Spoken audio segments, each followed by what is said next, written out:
warahmatullahi wabarakatuh. Kami dari Ekonomi Syariah kelompok 4 semester 4 mata kuliah Ekonomi Mikro Islam dengan dosen pemandu Bapak Profesor Dr. Syafaruddin SAG MSc dengan tema perilaku permintaan peduli maslahat di kalangan karyawan kelompok 5.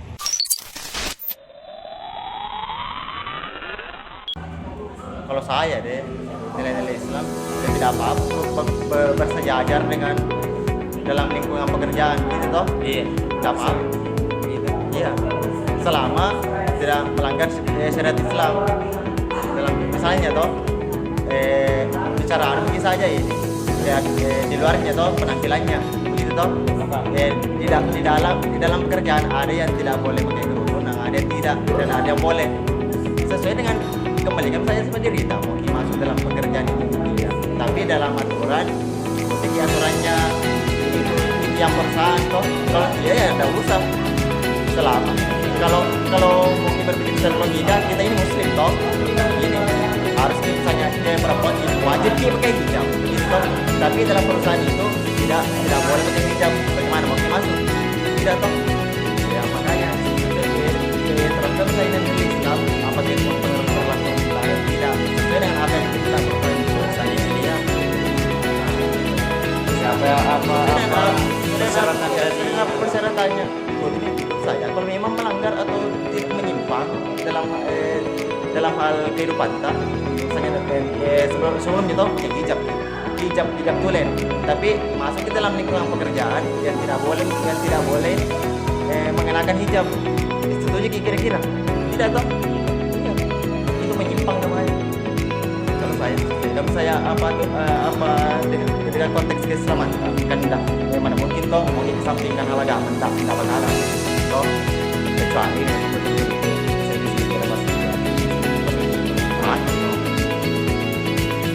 saya kembali ke saya sendiri kalau saya cari pekerjaan yang memang sebetulnya aman.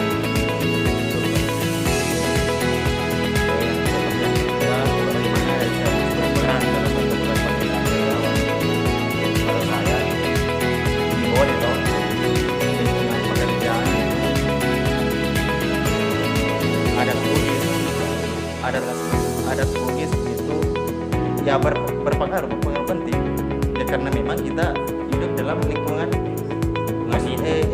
Muslim Bugis ya toh ya, misalnya di Bone di Samsat orang-orangnya rata-rata memang orang Bugis toh. Misalnya dia mendaftar di kantor pusat Makassar dia orang Bone mau ditempatkan di mana pasti di Bone, kecuali kalau ada memang misalnya dia berdomisili di Makassar, dia tetap di Makassar. Sesuai dengan domisili. Kalau berperannya pasti sangat berperan. Misalnya untuk saya sampaikan orang boleh cari wajib pajak tidak orang boleh gitu ya. Kenapa? Tidak mengkabarkan bahasa Indonesia karena saya orang boleh. Makanya saya tempatnya di tengah. Saya orang boleh semua komunikasi sekali. Bagaimana kita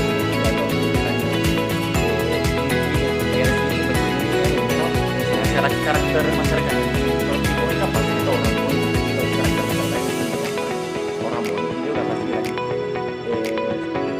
pada dasarnya misalnya masalah sini tentang wajib pajak Assalamualaikum uang itu ada uang toh pasti bilang orang Bone ini bang gitu kan tarik dan sesuaikan saja kalau dalam berpengaruhnya berperan penting memang itu misalnya orang Bone di Bone juga penting sekali kalau dalam hal sosial nah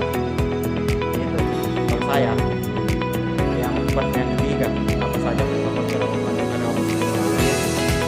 produk atau layanan pertama kan sudah dibahas tadi poin pertama permintaan karyawan Muslim Bugis dalam konteks maslahat.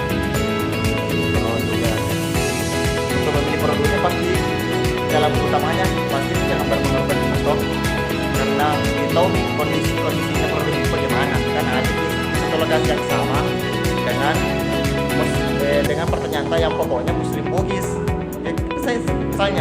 Saya ini produk Bugis toh bekerja juga di sini yang notabene memang masyarakat Bugis pasti diprioritaskan masuk dalam lingkungan pekerjaan itu toh tidak bakalan orang luar ditarik kalau dia tidak tahu medan di dalam pekerjaannya, misalnya lokasi toh. Kayak tadi pertanyaan kedua, kenapa sangat penting membentuk permintaan karyawan yang bermasalah? Karena apa ya? Karena memang sesuai dengan porsinya dan wilayah. Yang keempat, bagaimana kalau ya, kalau tidak jelas kita main bahasa kan? Karena ini pertanyaan saya lihat sambung di semua. Iya Pak. Toh? Pertanyaan kalau ada yang mantap. Iya. Mana kalau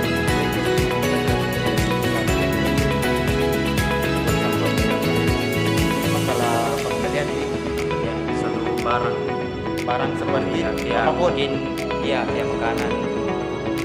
Kan kayak untuk Islam otomatis kan yang diperhatikan dulu halalannya. Ya, Halal. ya simpel. Ini tidak dipertanyakan di sumber uangnya toh dari Iya. mana anda aja toh. Iya. Cuman itu barangnya saya toh. Barangnya. Itu bagaimana Ki untuk memandang suatu produk, bagaimana Ki kayak awal tahun untuk memilih produk. Ya seperti itu pasti halalannya dulu utama. Jadi baru kan misalnya ada orang yang membeli karena keinginan, ada orang yang membeli karena kebutuhan. Beda itu toh. Yang pertama misalnya saya mau beli karena keinginan, misalnya mau beli minuman. Kan kalau minuman beli pasti bercinta gitu dalam artian mau kayak gitu, tapi belum tentu butuh kak. Saya gitu toh. Iya daus, tapi mungkin saya coba penasaran. Tapi dalam konteksnya itu tetap ada lebar halalnya. Ya enggak apa-apa. Kalau misalnya masa mau kesampingkan juga keinginan kan toh. Saya mungkin ya beli saja tapi lihat apakah ini minuman halal atau tidak, masa mau kasih minuman beralkohol enggak toh. Misalnya walaupun di dalam hatinya mau kasih minum tidak makanan ya saja ini poin intinya lihat saja apa point of view nya apa itu mau dibeli dan minuman halal dan tidak halal toh. Ngerti toh? Yang kedua kebutuhan butuh gimana ya butuh ya misalnya gini minuman sama air putih lebih butuh yang mana? Lebih butuh air putih. Air putih halal ada halalnya kan? Ada toh. Karena jadi juga labelnya timbang juga kebutuhan kadang jelas juga toh.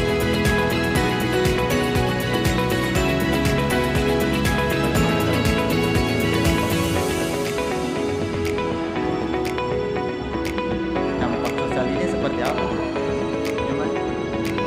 Gimana? Menilai. Otomatis saya menilai dampak sosialnya gimana? Ya,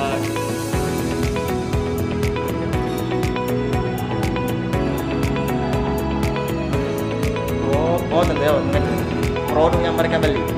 Ya kembalikan saya dan tadi itu pertanyaan ke Berabi itu tadi. Ya, apa ya kesan kuliah itu produk? Apa ya yang saja apakah itu memang sudah terdaftar di BPOM atau sudah ada lebar halal gitu. Kan sekarang kan canggih gitu pasti ini tahu ya bisa nih bukan ada misalnya Yakut apakah sudah terdaftar di BPOM tidak sudah bisa disertai di Google sudah terdaftar ya pasti berarti minuman ini sudah halal karena disetujui sama ulama begitu toh sama BPOM. Jadi saya kalau dampak aku saya sah-sah saja malah bagus kalau memang minuman itu aman-aman saja toh. Peran komunitas itu bisa mendorong perilaku kalau misalnya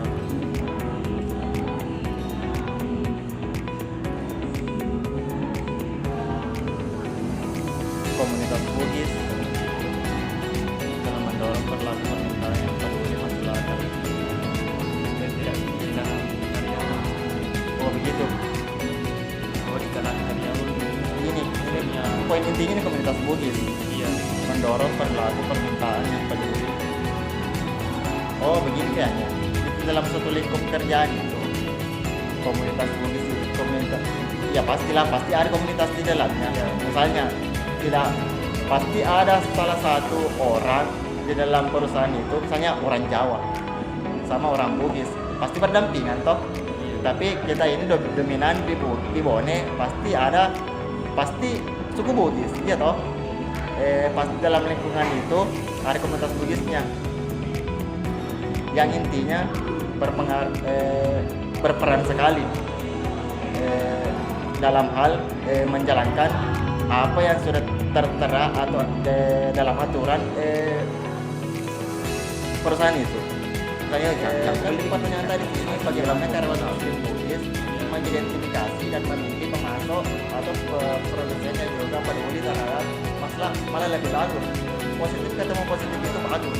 Saya toh karyawan Muslim Bugis, pasti kuliah dulu itu dulunya seperti apa, apakah halal atau tidak.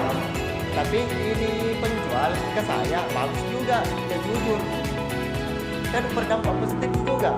Menjamin nih di presado, dia di presado orang barang, nama di tahun ini gitu, kalau begitu. Karena pertanyaan tadi sini, bagaimana karyawan Muslim Bugis mengidentifikasi dan memilih pemasok atau produsen juga peduli, berarti otomatis produsen ini peduli juga sama masalah-masalah yang lain, toh. Jadi langkah baiknya pasti ujung-ujung bagus juga, karena memang produknya sudah terjadi. Apa kelebihan dari pelaku wisata?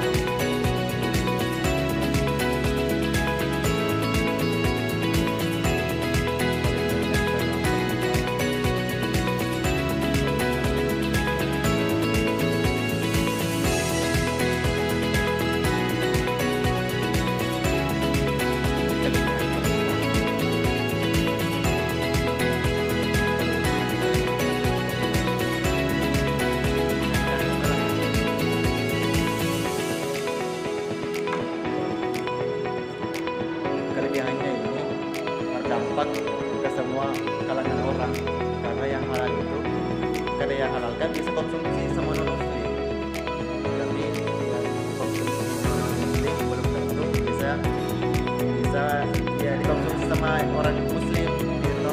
Itu dampaknya makanan yang halal, dampak positif. Itulah hasil wawancara dari kelompok kami. Terima kasih kepada pihak yang mendukung, terutama terima kasih kepada Kak Herawati dan Kak Nurwaya Tuba dan Kak Reski Ardiansyah. dan Kak Nur Padelia. Bos. Kami ucapkan terima kasih. Wassalamualaikum warahmatullahi wabarakatuh.